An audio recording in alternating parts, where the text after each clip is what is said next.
YouTube سے دین سیکھتے ہیں لوگ، مسئلے مسائل یوٹیوب اور گوگل سے سیکھتے ہیں، اور گوگل یوٹیوب میں سب چیز ہے، سب چیز ہے، مگر صحیح غلط نہیں معلوم۔ کبھی کبھار جائز کو ناجائز کر دیتے ہو، ناجائز کو جائز کر دیتا ہے گوگل۔ اگر وہی جائز کو ناجائز کر دیا اور ناجائز کو جائز کر دیا اور آپ نے اس پہ عمل کیا تو آپ کا عمل تو گیا، آپ کا عمل گیا، کیونکہ آپ نے سیکھا گوگل سے، حضرت گوگل سے۔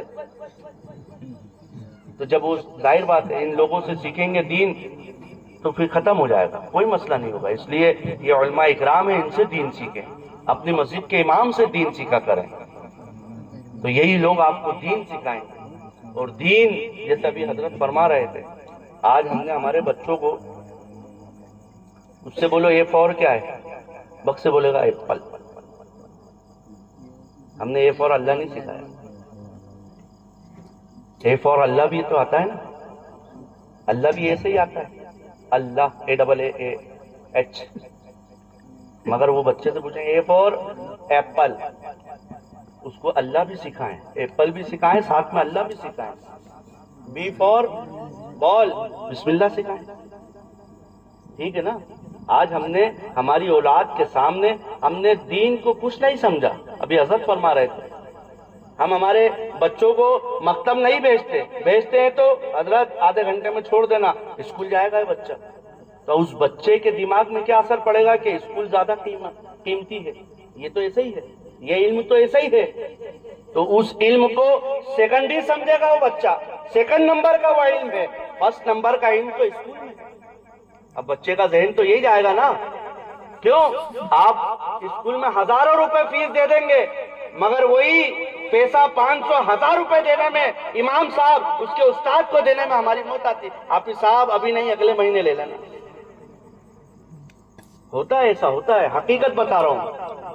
کئی حافظ صاحب لوگ ہوتے ہوں گے، بچوں کو پڑھاتے ہوں گے، ان سے پوچھیں، کئی لوگوں کے 1 2 3 مہینے کی فیس چڑھی ہوگی ان کے اوپر، نہیں دیتے پیسے، حافظ صاحب ہے ہی نہیں۔ اب ان سے پوچھا جائے، ان کے بچہ باقاعدہ اسکول جاتا ہے، وہاں برابر فیس بھر رہے ہیں۔ تو یہ ہم نے دین ہماری اولاد کے سامنے یہ رکھا ہے، تو پھر وہ اولاد تو ظاہر بات ہے بڑے ہو کے تو یہی بنے گی، الٹی سیدھی حرکتیں کرے گی۔ اس لیے اولاد کو دین سکھائیں، دنیا ضرور بھی سکھائیں مگر دین اول سکھائیں۔ دنیا کا علم دنیا میں رہ جائے گا، دین کا علم دنیا میں بھی رہے گا، قبر میں بھی رہے گا، اور میدان محشر میں بھی آپ کو کام آئے گا۔ اس لیے دین ضرور سکھائیں۔ میں نے اکثر جگہ تقریر میں دین کے اوپر بولتا ہوں کہ دین اپنی اولاد کو ضرور سکھائیں۔ آج بہت برا حال ہے، آج غیروں کی نگاہ ہمارے مدارس پر ہے، ہمارے مکاتب پر ہے، تاکہ مدرسے بند ہو جائیں، مکاتب بند ہو جائے۔ کیوں؟ اگر یہ بند ہو گئے، اللہ نہ کرے، اللہ نہ کرے، 100 بار اللہ نہ کرے، مدرسے بند ہو گئے تو عالم کہاں سے پیدا ہوں گے؟ اور جب عالم نہیں ہوگا تو آپ کی مسجد میں نماز کون پڑھائے گا؟ آپ کی اولاد کو دین کون سکھائے گا؟ آپ کے اصلاح کون کرے گا؟ تو یہ مدرسے ہیں، مسجدیں ہیں جن کی وجہ سے ابھی دین ہے۔ تو اپنی اولاد کو دین ضرور سکھائیں۔ ضروری نہیں کہ آپ پورا علامہ ہی بنائیں، مفتی بنائیں، مگر اتنا دین تو سکھائیں تاکہ ضروریات زندگی وہ کتابوں سے دیکھ کے حل تو کر سکے، آپ کی اصلاح تو کر سکے، اپنی اصلاح کر سکے، گھر والوں کی اصلاح کر سکے۔ کیونکہ قرآن میں آیا، یا ایھا الذین آمنوا قوا انفسکم واہلیکم نارا، ایمان والو اپنے آپ کو، اپنے گھر والوں کو جہنم کی آگ سے بچاؤ۔ تو آپ نے تو نماز پڑھ لی، اپنے آپ کو بچا لیا، اب آپ کے اوپر لازمی ہے کہ آپ کے گھر والوں کو بھی اٹھانے کی ذمہ داری آپ کی۔ آپ نے فجر پڑھ لی، بچہ سو رہا ہے تو اس کا حساب آپ سے ضرور ہوگا۔ تم نے پڑھی، تمہاری اولاد کیوں سو رہی تھی؟ تم نے نماز پڑھی، تمہاری اولاد کیوں سو رہی تھی؟ اس کا حساب بھی آپ سے ہوگا۔ آج تو یہ حال ہے کہ اولاد سو رہی ہے مگر امام صاحب ذرا سا غائب ہوگا اور امام صاحب تو آئے نہیں تھے فجر میں، بھلے خود کی اولاد سو رہی ہے، تو امام صاحب کا حساب آپ کو نہیں دینا ہے، آپ کو اپنی اولاد کا حساب دینا ہے، اپنے گھر والوں کا حساب دینا ہے۔ امام صاحب خود جانے وہ، مگر آج لوگوں کی تھنکنگ ہو گئی ہے، ارے امام صاحب آج تو فجر میں غائب تھے، ارے کیوں امام صاحب کے پیچھے پڑے؟ آپ اپنی اولاد کو پڑھو. اور یہ بھی ایک اور کہ لوگ اپنے گھر میں نہیں دیکھتے، بازو والے کو دیکھتے. ارے پاس والا کا لڑکا رات میں 2 بجے آیا، یہ نہیں دیکھ رہے خود کا لڑکا 3 بجے آ رہا ہے، یہ نہیں دیکھتے. آج یہ ہماری تھنکنگ حقیقت ہے. آج ہم کو غیروں سے، حضرت فرما رہے تھے غیروں سے جتنا نقصان نہیں ہے اس سے زیادہ اپنوں سے نقصان ہے. آج ہمارے اندر جو نقصانات ہو رہے ہیں وہ اپنوں سے ہو رہے ہیں. آج ہر کوئی یہ سوچ لے مجھے اپنی اصلاح کرنا ہے، اپنے گھر والوں کی اصلاح کرنا ہے. اگر یہ انسان ہر کوئی سوچ لے گا تو وہ محلہ سدھر جائے گا، معاشرہ سدھر جائے گا، شہر سدھر جائے گا، پورا ملک سدھر جائے گا. مگر آج ہم ہمارا نہیں بازو والے کا دیکھتے. خالد بن ولید ہمارے گھر میں نہیں، بازو والے کو وہاں پیدا ہونا چاہیے. ارے کیوں تمہارے گھر میں کیوں نہیں پیدا ہونا چاہیے؟ اس لیے اپنے گرباں میں جھانکیں، اپنی اصلاح کریں، اپنی اولاد کی اصلاح کریں. قیامت کے دن آپ گھر کے ولی ہیں تو ذمہ داری آپ کی ہے. اللہ آپ سے بھی پوچھے گا تم نے نماز پڑھی تھی، گھر والے کیوں سو رہے تھے؟ ان کا حساب آپ کو دینا پڑے گا. یہ نہیں بول سکتے کہ مولا سنتا نہیں، میری اولاد نافرمان تھی، نہیں سنتا تھا. پڑے گی کہ ایسی تربیت کیوں کری، ایسی تربیت کیوں کری؟ وہاں کوئی رونا دھونا نہیں ہوگا جیسے دنیا میں ہم رو کے نکل لیتے ہیں، پتلی گلی سے نکل لیتے ہیں. امام صاحب کچھ جگاڑ بتا دو تو نکل جائیں گے. وہاں جگاڑ بھی نہیں چلے گا.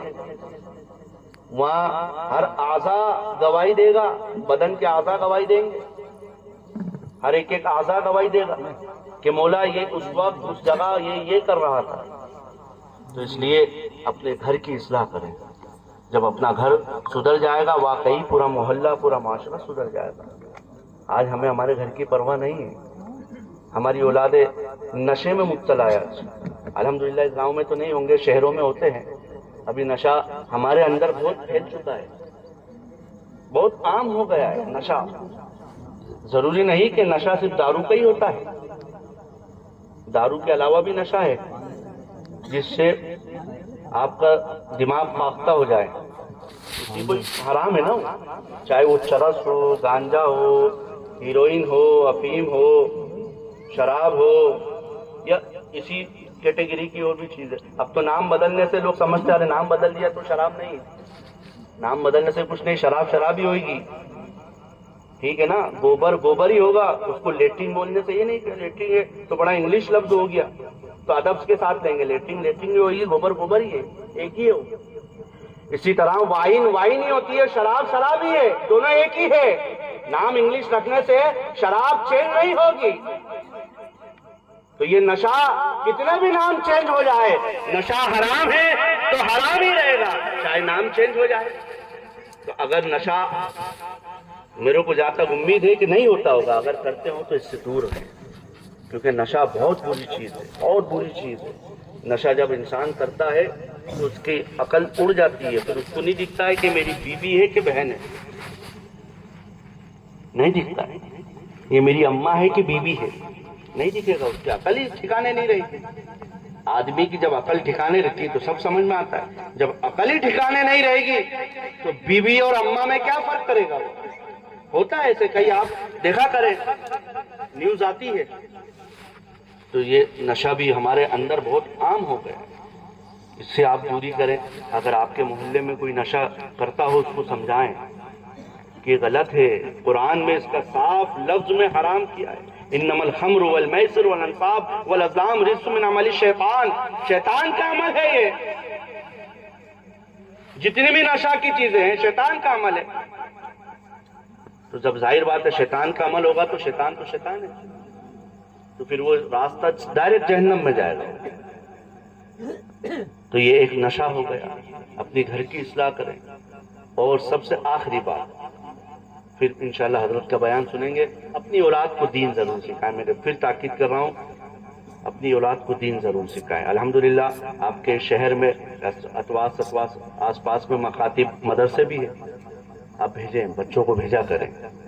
5 گھنٹے اسکول بھیج رہے ہیں نا، تو 1 گھنٹہ تو مدرسے بھیجنا، تاکہ وہ دین سیکھ کے آئے، الف با تا سا سیکھ کے آئے، مسئلے مسائل سیکھ کے آئے گا.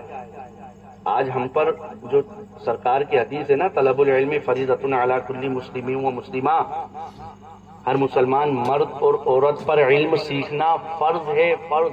کتنا علم؟ ہم نماز پڑھتے ہیں تو نماز کا علم ہم کو یاد ہونا یہ فرض ہے ہم پر۔ روزہ رکھتے ہیں تو روزہ کا علم ہونا چاہیے کہ کب روزہ ٹوٹے گا، کب مکروہ ہوگا، کب اس کا کفارہ ہوگا، کب ٹوٹ جائے گا، کب کیا ہوگا۔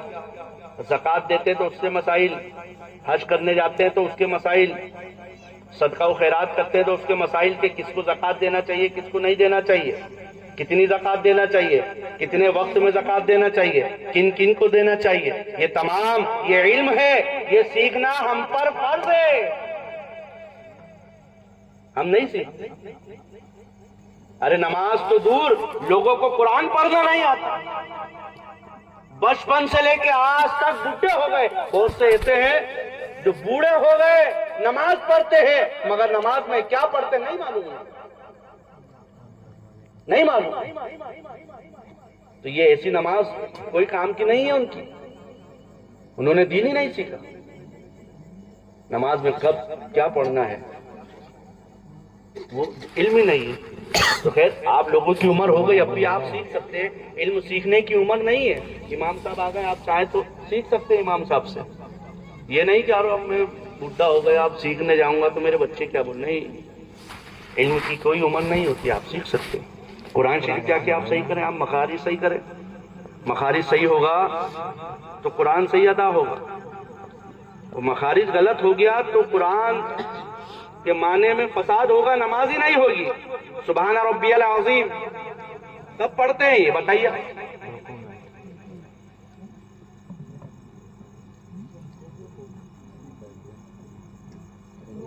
رکوع میں پڑھتے ہیں نا، بہت سوچ کے بولے بابا، رکوع میں پڑھتے ہیں سبحان ربی العظیم، عظیم ہے نا، زوئے سے ہے وہ۔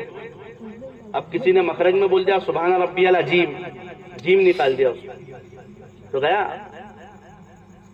معنی ہی فاسد ہو جائے گا۔ حضرت بیٹھے صاحب قبلہ، عظیم اور عجیم میں بہت فرق ہے، لوگ سمجھتے نہیں۔ شین اور سین میں بہت فرق ہے، نہیں سمجھتے۔ کچھ لوگ شکر کا شربت پیتے ہیں آج کل، نہیں اتنے بڑے بڑے ہو گئے، شین نکالنا نہیں آتی تو قرآن شریف میں کیسے شین نکالا ہوگا بتائیے آپ؟ نام کیا ہے؟ شاکر۔ ارے شاکر بڑی شین نہیں آتا، تب وہ پرانا سب چھوڑ دیں، اب ٹیکنالوجی زمانہ ہے، انٹرنیٹ کا زمانہ ہے، تو اپنے آپ کو بھی اپڈیٹ کریں آپ لوگ۔ موبائل اپڈیٹ ہوتا ہے نا، نئے نئے فیوچرز آتے ہیں، ہر زمانہ اپڈیٹ ہوتا ہے، تو آپ لوگ بھی اپڈیٹ ہو۔ اپڈیٹ سے مراد دین سیکھیں آپ، دنیا کا بھی اور دین کا بھی۔ اور جب آپ سیکھیں گے تو ظاہر بات ہے آپ کی اولاد بھی سیکھے گی، آپ کی اولاد بھی سیکھے گی۔ تو ان چھوٹے چھوٹے مسئلے ہیں، مگر ان سے عبادت اگر ذرا سی غلطی ہو گئی تو عبادت ختم ہو جاتی ہے، وہ عبادت ہی نہیں کہلاتی، گنہگار کہلاتے ہیں۔ ہم جا رہے نماز پڑھنے، ثواب کمانے، پتہ چلا الٹا گناہ لے کے اپنے ساتھ واپس آ گئے، نماز ہی نہیں ہوئی۔ جاؤ، بہت سو کو وضو کرنا نہیں آتا، بہت سو کو غسل کرنا نہیں آتا، غسل میں کتنے فرض ہیں ماشاءاللہ۔ دیکھیں ایسے علم ہونا چاہیے، تو اپنی اولاد کو علم ضرور سکھائیں، تاکہ وہ اولاد جب بڑی ہوگی نا تو قرآن پڑھے گی۔ جب آپ قبر میں ہوں گے نا، آج قبرستان چلے جائیں، قبر والے انتظار کرتے ہیں، واقعی انتظار کرتے ہیں وہ لوگ کہ کوئی آئے میری قبر پر آ کے قرآن پڑھے، ایصال ثواب کرے، اچھی میرے ایصال کرے، تو اس کو قبر میں فائدہ ہوتا ہے۔ جو پڑھتا اس کو تو فائدہ ہوتا ہے، ساتھ ہی ساتھ قبر والے کو بھی فائدہ ہوتا ہے۔ تو قبر میں وہ انتظار کرتے ہیں۔ اگر آپ دیندار اولاد چھوڑ کے جائیں گے تو آپ قبر میں رہیں گے، وہی اولاد آپ کی قبر پہ آ کے سورہ فاتحہ پڑھے گی، قل ہو اللہ پڑھے گی، یاسین پڑھے گی، قرآن پڑھے گی، تو آپ کو کتنی خوشی ہوئے گی قبر کے اندر، آپ کی عذاب میں تخفیف ہوئے گی، کمی ہوگی، کتنا راحت ملے گی قبر میں۔ یہ کب ہوگا؟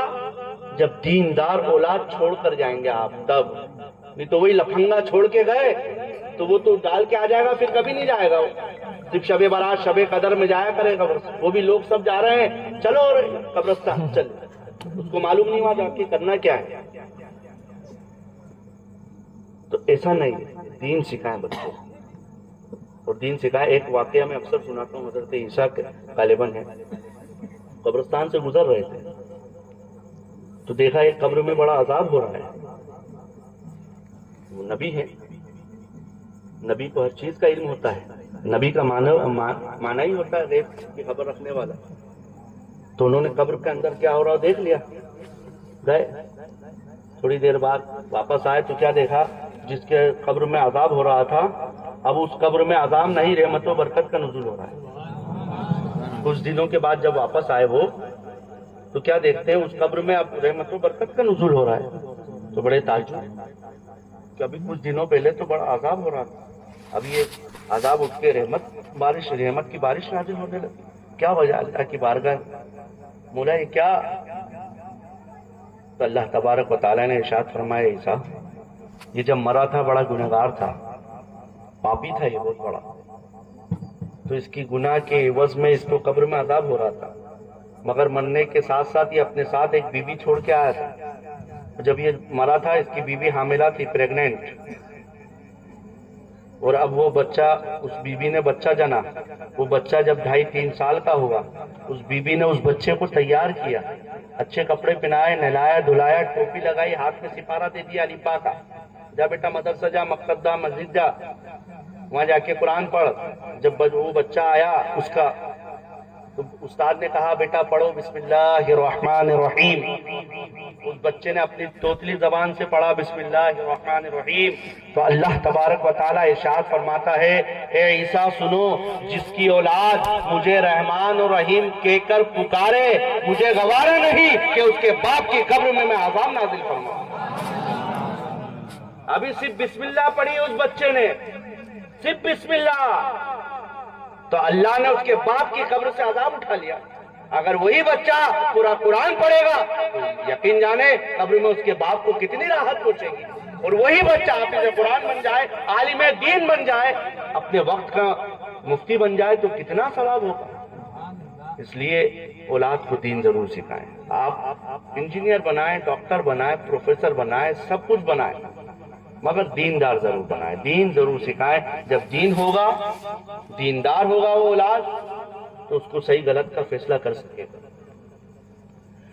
تو اپنی اولاد کو ضرور دین سکھائیں. پھر ایک بار میں مبارکباد آپ محلے والوں کو، یہ مسجد کی تعمیر بہت بہت مبارک. بس آخری التجا ہے اس کو آباد کرنا ہے، آپ کو نمازیں پڑھنا ہے، نماز کی پابندی کریں. نماز پڑھیں گے تو سب کچھ آسان ہو جائے گا. نماز نہیں پڑھیں گے، بے نمازیوں کا آپ اکثر دیکھا کریں ٹینشن میں رہتے ہیں، بے نمازی ٹینشن میں رہتے ہیں. اور جو نمازی ہوتا ہے نا، حقیقت بتا رہا ہوں میں، اس کو کوئی ٹینشن نہیں ہوتا ہے. اکثر نمازیوں کا آپ دیکھ لیں بلا ٹینشن ایک دم پرسکون زندگی گزارتے نمازی لوگ. اور جو نماز نہیں پڑھتا وہ ٹینشن میں رہتا ہے، چاہے وہ گھر کا ٹینشن ہو، کاروبار کا ٹینشن ہو، باہر کا ٹینشن ہو، اولاد کا ٹینشن ہو، بیوی کا ٹینشن ہو، بچوں کا ٹینشن ہو، ٹینشن میں رہتا ہے بے نمازی. وہ جو نمازی ہوتا ہے بڑی راحت کی زندگی گزارتا ہے پرسکون کے ساتھ. اس لیے نماز پڑھیں، نماز سے بہت کچھ حاصل ہو جائے گا. بہت آپ کے بگڑے ہوئے کام بن جائیں گے نماز کی برکت سے. تو یہ مسجد بن گئی ہے تو اس کو آباد کرنا آپ کا کام ہے. مولا تبارک و تعالیٰ مجھے آپ کو نیک عمل کرنے کی توفیق عطا فرمائے.